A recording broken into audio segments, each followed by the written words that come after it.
નમસ્કાર, જય હિન્દ, વંદે માતરમ મિત્રો. સ્વાગત છે આપ સૌનું ગુજરાત ટુડે ન્યૂઝમાં. ચાલો નજર કરીએ ગુજરાતના તમામ 34 જિલ્લાઓની નાની મોટી ખબરોએ. પરંતુ તે પહેલા તમે આ વિડિયો કયા જિલ્લો અથવા ગામ શહેર મહોલ્લેથી જોઈ રહ્યા છો અમને કોમેન્ટ કરીને જરૂર જણાવજો, જેથી અમે તમારા ગામ શહેર મહોલ્લાની ખબર તમને સૌથી પહેલા પહોંચાડી શકીએ. ખબરની શરૂઆત કરતા પહેલા એક વિનંતી છે કે તમે આ વિડિયોને લાઇક કરી દેજો, કારણ કે જ્યારે તમે વિડિયો લાઇક કરો છો ત્યારે જ YouTube અન્ય લોકોને આ વિડિયો બતાવે છે. તેથી અમારા માટે તમારો એક લાઇક ખૂબ જ મહત્વનો છે. મહેસાણા નગરપાલિકા હવે મહાનગરપાલિકા બની રહી છે અને વહીવટી ફેરફારો કરવામાં આવી રહ્યા છે. ભટકતા પશુઓ અને પાળેલા કૂતરાઓ પર થતી હેરાનગતિ રોકવા માટે હવે વ્યવસ્થા સક્રિય બની છે. મહાનગરપાલિકા હવે શહેરમાં પાળેલા કૂતરા અને અન્ય પ્રાણીઓને રાખવા અંગે એક ખાસ નીતિ તૈયાર કરી રહી છે. જો તમે પાળેલું કૂતરું રાખો છો તો તેનું નોંધણીકરણ અને રસીકરણ ફરજિયાત રહેશે. ભારતીય રૂપિયો અમેરિકન ડોલર સામે 92ના ઐતિહાસિક નીચલા સ્તરે પહોંચ્યો છે. તેના કારણે કાચું તેલ, ઇલેક્ટ્રોનિક સામાન, વિદેશી શિક્ષણ અને મુસાફરી મોંઘી બનશે, જેના કારણે દેશમાં મહેંગાઈ વધવાની આશંકા છે. જો કે નિકાસકારો અને બિનનિવાસી ભારતીયોને થોડી રાહત મળી શકે છે. આ મહિનામાં રૂપિયામાં 2%થી વધુનો ઘટાડો નોંધાયો છે, જે અર્થતંત્ર પર વ્યાપક અસર કરશે.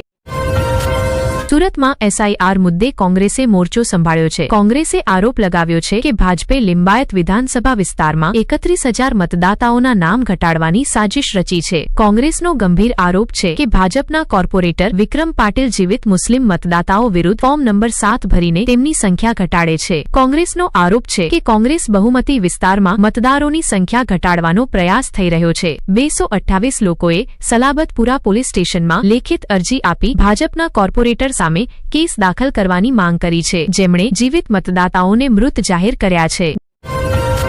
ગુજરાતવાસીઓને કડકડતી ઠંડી માટે તૈયાર રહેવું જોઈએ. રાજ્યમાં ભારે ઠંડી પડશે. હવામાન વિભાગે રાજ્યમાં પવનની ગતિ વધવાની આગાહી કરી છે. માછીમારોને 2 દિવસ સુધી દરિયામાં ન જવાની સલાહ આપવામાં આવી છે. ગુજરાતમાં પવનની ગતિ 40થી 50 કિલોમીટર પ્રતિ કલાક રહેશે. ઉત્તર પૂર્વીય પવનો ચાલુ રહેશે, જેના કારણે ઠંડી વધશે. ઉત્તર પૂર્વીય પવનના કારણે આકાશમાં વાદળછાયું રહેશે. ઉત્તર અને દક્ષિણ ગુજરાતમાં પવન વધુ ચાલવાની શક્યતા છે. રાજ્યમાં બેમોસમી વરસાદની શક્યતા બહુ ઓછી છે. શનિવારે SITA નવનીત બળદિયા હત્યાકાંડના સંદર્ભમાં જયરાજ અહીરને પૂછપરછ માટે ફરી બોલાવ્યો હતો. ત્યારબાદ જયરાજ અહીરને ધરપકડ કરવામાં આવી. SITની તપાસ દરમિયાન અન્ય આરોપીઓ અને સાક્ષીઓની પૂછપરછમાં જયરાજ અહીરની સંડોવણીના પુરાવા મળ્યા હતા. અમદાવાદમાં ખારીકાત નહેરનું કામ ચાલી રહ્યું હતું, ત્યારે નહેરમાં પાણી પાછું આવી ગયું. જણાવવામાં આવી રહ્યું છે કે સિંચાઈ વિભાગે ખારીકાત નહેરના અંતિમ તબક્કાનું કામ બાકી હોવા છતાં પાણી છોડ્યું હતું. નહેર પર છેલ્લા 2-3 મહિનાથી ચાલી રહેલું વિકાસ કાર્ય હવે પાણી છોડવાના કારણે ઠપ થઈ જશે. દસકરોઈના ધારાસભ્ય બાબુભાઈ જમનાદાસ પટેલ દ્વારા સિંચાઈ વિભાગને મેમોરેન્ડમ આપ્યા બાદ પાણી છોડવામાં આવ્યું છે.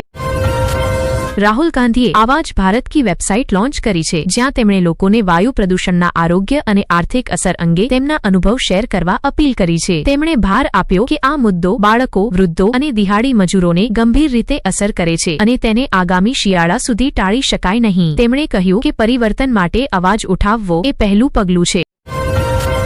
ગણતંત્ર દિવસના કાર્યક્રમ પહેલા પદ્મ પુરસ્કારોની જાહેરાત કરવામાં આવી છે. ગુજરાતની 5 હસ્તીઓને પદ્મશ્રી પુરસ્કારથી સન્માનિત કરવામાં આવશે. તેમાં વડોદરાના નવલકથાકાર ધાર્મિકલાલ પાંડ્યા, અંગદાન અભિયાનના અગ્રણી નિલેશ મંડલેવાલ, જૂનાગઢના ઢોલક વાદક હાજીભાઈ મીર, કલાના ક્ષેત્રમાં યોગદાન માટે અરવિંદ વૈદ્ય અને લેખક રતિલાલ બોરીસાગરને પદ્મશ્રી પુરસ્કાર આપવામાં આવશે.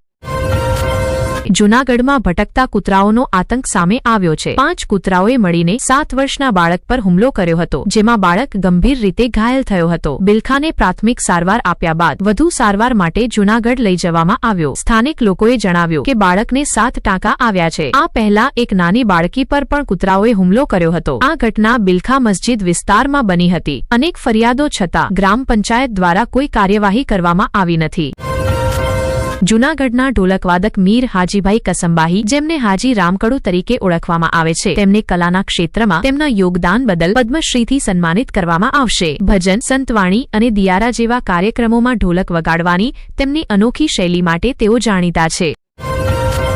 હેવેલ્સ, જેને ઘણા લોકો વિદેશી માને છે, તે એક ભારતીય બ્રાન્ડ છે જેની શરૂઆત હવેલીરામ ગાંધી દ્વારા દિલ્હીમાં એક નાની દુકાનથી થઈ હતી. 1971માં કિંમત રાય ગુપ્તાએ તેને માત્ર 7 થી 10 લાખ રૂપિયામાં ખરીદી અને તેને એક વિશાળ સામ્રાજ્યમાં ફેરવી દીધું. આજે આ કંપની 17 થી વધુ દેશોમાં પોતાના ઉત્પાદનો વેચે છે અને અનિલ રાય ગુપ્તાના નેતૃત્વમાં 80,000 કરોડ રૂપિયાથી વધુ માર્કેટ કેપ ધરાવતી કંપની બની ગઈ છે, જેના કારણે આ પરિવાર ભારતના સૌથી ધનિક પરિવારોમાં શોઅધરાય છે.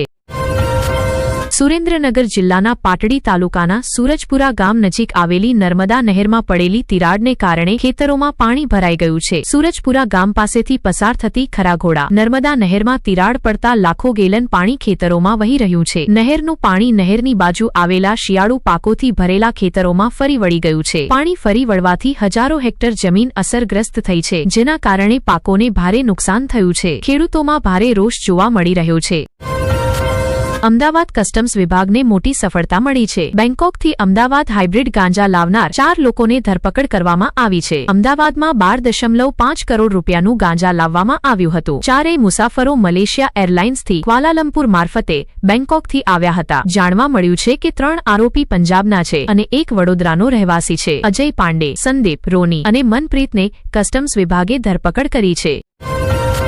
જૂનાગઢમાં ચાર્ટર્ડ એકાઉન્ટન્ટ તરીકે કામ કરતા યુવકનું અપહરણ કરવામાં આવ્યું હતું. અપહરણકારોએ 60 લાખ રૂપિયાની ફિરૌતી માંગી હતી. ચાર્ટર્ડ એકાઉન્ટન્ટ મિલન ચંદુભાઈ ચૌહાણનું અપહરણ થયું હતું. અપહૃત યુવકના બહેનોએ યશ મરજીએ ફરિયાદ નોંધાવી હતી. પોલીસ પર દબાણ વધતા અપહરણકારોએ મિલનને મુક્ત કર્યો હતો.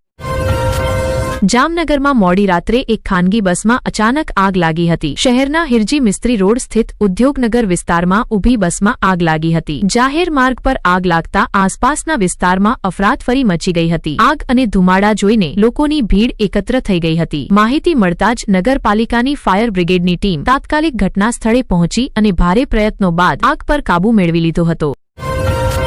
રાજકોટમાં એક નવજાત બાળકી લાવારીસ હાલતમાં મળી આવી હતી. કડકડતી ઠંડીમાં બબૂલના ઘન ઝાડીઓ વચ્ચે બાળકી મૂકવામાં આવી હતી. બાળકી સંથાળી ગામમાં વસવડ રોડ નજીક મળી હતી. ગઈકાલે બાળકી છાયાવાળી જગ્યાએ મળી હતી. બાળકીના પગ પર જીવાતે દંશ માર્યો હતો. રાજકોટ જિલ્લાના ઉપલેટા સ્થિત શ્રી પીઠાદ માતાજી મંદિરમાં થયેલી ચોરીનો કેસ ઉકેલાઈ ગયો છે. ઉપલેટા પોલીસ સ્ટેશનમાં ગઈકાલે રાત્રે ફરિયાદ નોંધાઈ હતી કે સુવા પ્લોટ વિસ્તારમાં આવેલા મંદિરથી માતાજીનો છત્ર અને સોનાના આભૂષણોની ચોરી થઈ હતી. ગાંધીનગર પોલીસે એક બાળકની હત્યાનો પ્રયાસ કરનાર પિતાની ધરપકડ કરી છે. આરોપી પિતા ઘરેલું ઝઘડા બાદ 3 વર્ષના બાળકને લઈને ફરાર થયો હતો. પત્ની સાથેના ઝઘડા બાદ તેણે બાળકને જાનથી મારી નાખવાની ધમકી આપી હતી. પત્નીએ બાળકને બચાવવા માટે પોલીસમાં ફરિયાદ નોંધાવી હતી. સીસીટીવી ફૂટેજની મદદથી પોલીસે બાળકને બચાવી તેને માતાને સોંપી દીધું અને આરોપી પિતાને કસ્ટડીમાં લીધો હતો.